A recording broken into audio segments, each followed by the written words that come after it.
Hello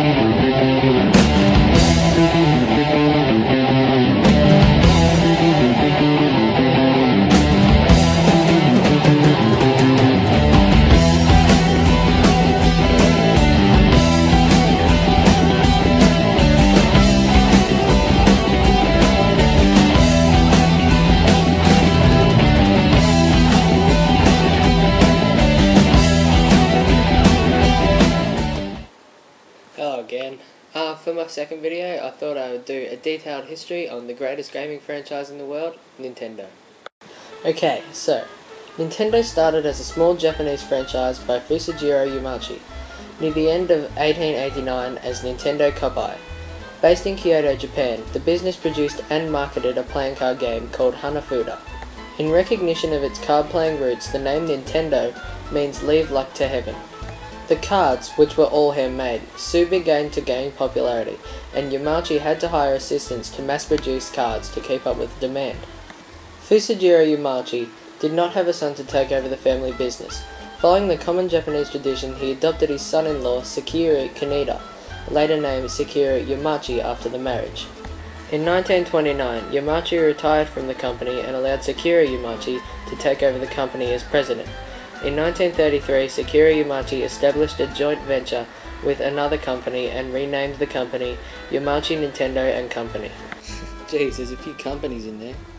In 1947, Sekiro established the company Marufuku to distribute the Hanafuda cards, as well as several other brands of cards that have been introduced by Nintendo. Sekiro Yamauchi also only had daughters, so again his son-in-law, Shikanojo Iniba, renamed Shikanojo Yamauchi, was adopted into the family. Shikanojo never became president because he left his family. Subsequently, his son Hiroshi was brought up by his grandparents. Hiroshi later took over the company instead of his father. Nintendo at this time saw how successful video games were and began to dabble in them. Their first step in that field was to secure the rights to distribute the Magnavox Odyssey in Japan, which they did in 1975.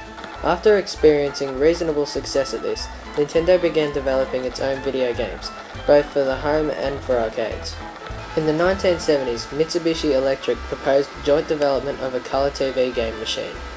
In 1977, they released Color TV Game 6 and Color TV Game 15.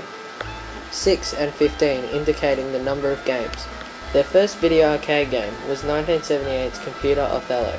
A large handful of others followed in the next several years, Radarscope and Donkey Kong being among the most famous of these. The early 1980s saw Nintendo's video game division creating some of its most famous arcade titles. The massively popular Donkey Kong was created in 1981 with Shigeru Miyamoto as its mastermind, and released in the arcades and on the Atari 2600, Intellivision and ColecoVision video game systems, although Nintendo themselves generally had no involvement with these early console ports. This release method would be used on several later Nintendo arcade games of the same time period, including the original Super Mario Bros. In addition to this arcade and dedicated console game activity, Nintendo was testing the consumer handheld video game players with the Game & Watch.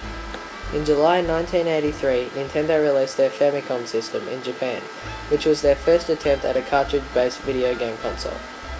The system was a booming success, selling over 500,000 units within 2 months. The console was also technically superior and inexpensive when compared to its competitors, priced at about $100.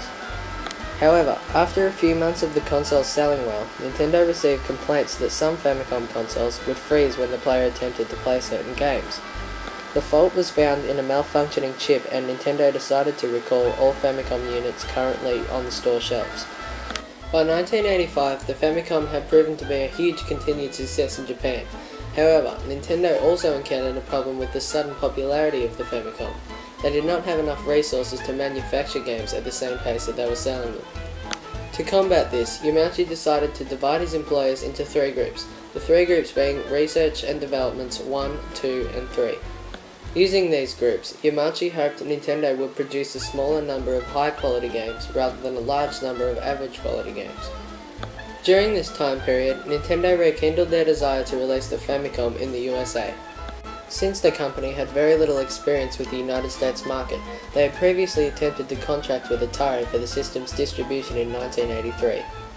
However, a fiasco involving Coleco and Donkey Kong soured the relationship between the two during the negotiations, and Atari refused to back Nintendo's console. Dun dun dun. Stay tuned for part 2 of Nintendo's history.